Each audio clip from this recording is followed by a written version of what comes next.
Hello, this is AnlineOffline. Welcome back to another Casual's Quick Guide to Call of Duty Mobile. For today's video, we'll be covering the MG42. Introduced in Season 7 of 2025, the MG42 is a belt-fed automatic light machine gun from Black Ops Cold War. It's based on the CETME Ameli, and it's a recurring weapon in the franchise. It debuted in Ghost and reappeared in Advanced Warfare. Black Ops 3 and Infinite Warfare featured futuristic derivatives in the form of the Gorgon and Raw. If the design seems familiar, it's because its origins stem back to World War II. 40 years earlier, Germany's MG42 was a proven, infamous design. But if there's anything you should know about German engineering, it may be ambitious, but it's also overly complicated and cost inefficient. It was already simplified from the earlier MG34, and when pressed on the back foot from two fronts, things needed to be even simpler. At Mauser, Ludwig Vorglimmer and Wilhelm Stahl patented a design that used a roller-delayed blowback system. Vorglimmer helped with the design for the Great 06, but was later tasked with working on heavy machine guns. Under Stahl, the Great later became the STG-45M prototype, all while the MG45 was being developed independently. After the war, Mauser fell under French occupation, and Vorglimmer was reassigned to work for Mulhouse. However, politics led to the prototype rifle's cancellation. French officials wanted a proper homegrown rifle that was cheaper due to France's collapsing colonial empire. They opted to support the state-owned MAS instead. Already disillusioned, Vorglimmer moved to the still fascist but now American-aligned Spain, and continued his work at CETME. His Modelo 2 became the Model 58. It and its variants were a success. So much so that when the Bundeswehr needed to be rearmed as a NATO ally, these designs made their way back to West Germany and became synonymous with Heckler and Koch, although they needed to accommodate for the American-approved 7.62 NATO cartridge. After the death of Francisco Franco and his fascist regime, Spain was in a rush to join NATO and had to meet their standards.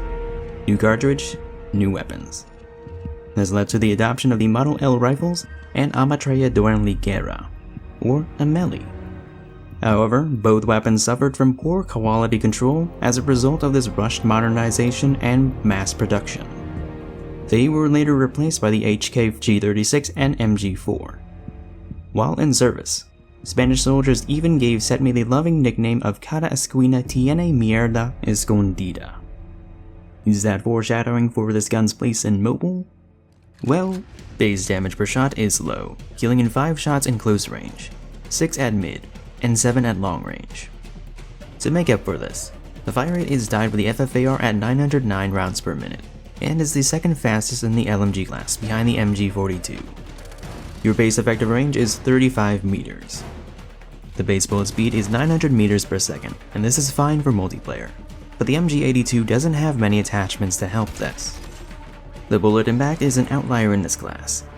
It's lower than the other machine guns and some ARs, but average overall. In terms of time to kill, it doesn't stand out and is very average at all ranges. Headshots are 30% extra damage.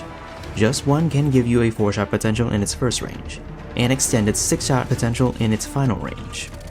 Anywhere else in between, you need double headshots for a faster time to kill. Moving on to barrels. Cut Down offers 10% faster strafing with no downsides.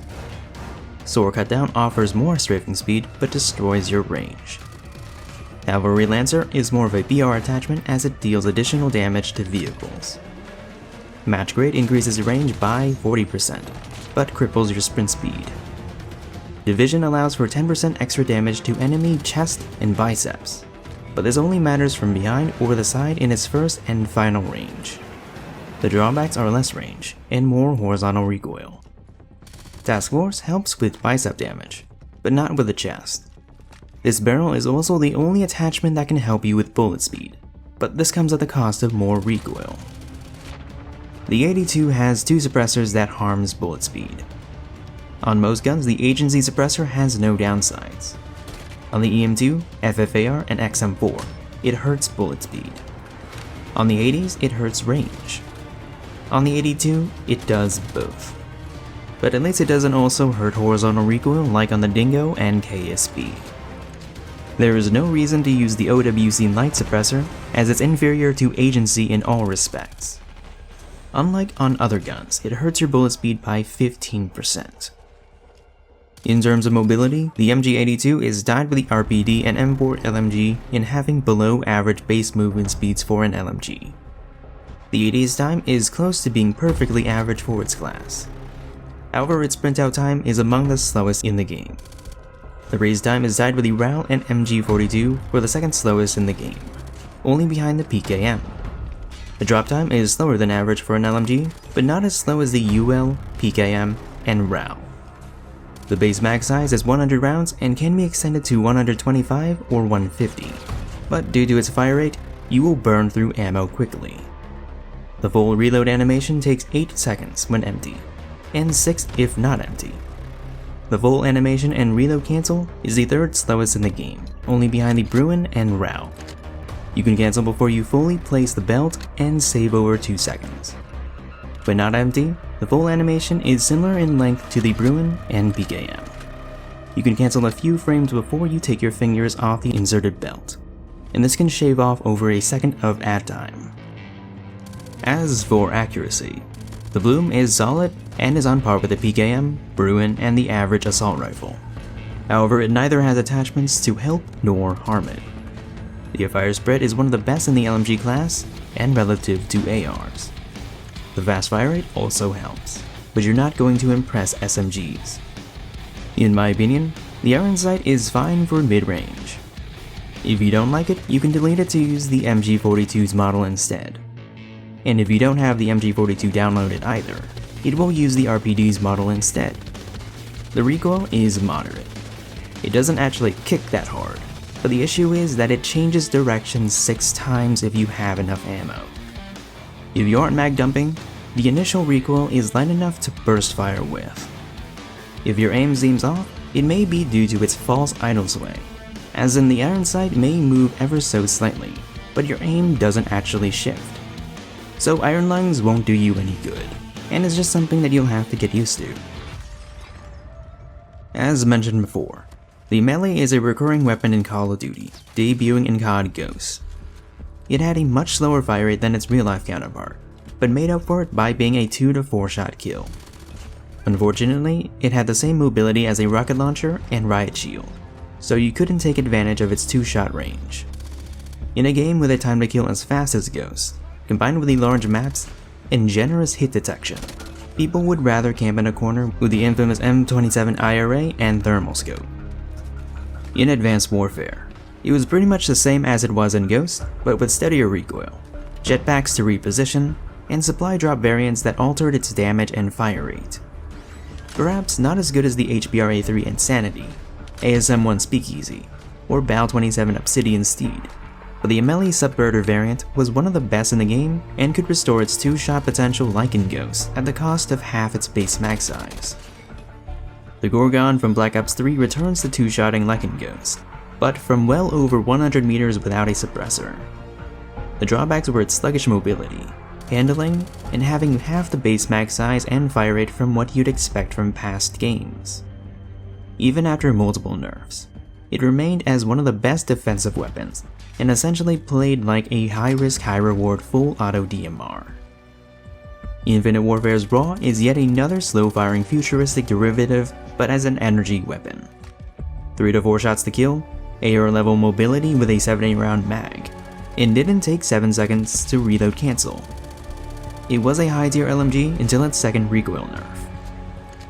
The Ameli wouldn't return until 4.5 years later as a post-launch weapon for Cold War. This time around, it was finally a fast-firing weapon. However, it was considered mid in multiplayer. It was overpowered in Warzone, but it got nerfed the same week it was added. Since ours takes after Cold War, it's mid here as well.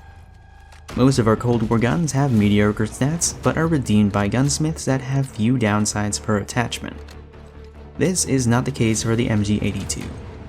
For a gun with such an average time to kill, it has quite a few attachments that hurt its range, bullet speed, or mobility. The most interesting thing about this gun isn't even about the gun itself, but rather it's the first of its kind to have the much anticipated update to movement animations, which includes auto-leaning and the ability to reload while crawling. As of the making of this video, the MG42 is expected to get a buff to its range and recoil next season. This would make it easier to use and have okay time to kill at mid-range. Still, there are faster killing and easier to use LMGs for the job. Compared to the MG42, the 82 has very few definitive advantages over it. The 82 has a faster sprint out time, but you can bypass it by slide cancelling, jump shotting, or not moving. It could have the faster potential sprint speed, but neither are meant to be used aggressively. It has the better bloom and flinch in base, but the 42's Gunsmith allows it to eliminate either. The only thing the 82 truly has going for it is its range. Even then, there are other LMGs that are faster killing and hit scan for those ranges. Could its barrels give it better multipliers? Yes, but those don't give you much odds, and the MG42 doesn't need luck when it can crank up its fire rate. In fact, the buff to the forearm damage on the 42's 13mm ammo is a lot more useful when going up against fellow campers on head glitches. Sure, the drawbacks are harsh, but you can build around it. Simply put, you can build the 42 to do any specific thing that you want, whereas the 82 can't do anything specifically that stands out. There's something ironic about how the only good Amelis in COD multiplayer are the slower firing ones. As it stands, the MG82 comes off as more of a filler weapon until the next Mythic. Shame too, because I thought the history would be fun to talk about. Yes, the buffs are coming, but what else can we suggest for it to be worthwhile? Now this isn't necessary, but I do think it would be funny if the MG82 had the same hipfire spread as the MG42. The latter can hipfire people up to 30 meters, but no one takes issue with it. I don't think anyone would bat an eye if the 82 could do the same as well, even if it only needs one laser to do so. In addition to tighter hipfire, it would also help to have a better sprint out time. You can use stocks to improve it more, but some will hurt your hipfire. As for meaningful changes, the following attachments are rather punishing, and buffing them would contribute to more variety in practical gunsmith builds. And lastly, since it's a recurring weapon, there is no shortage of blueprints they could base on previous iterations. But hey, that's just my opinion. This has been a Casual's quick guide. Feel free to suggest what weapons you want to see covered next. My name is An, and I'm off.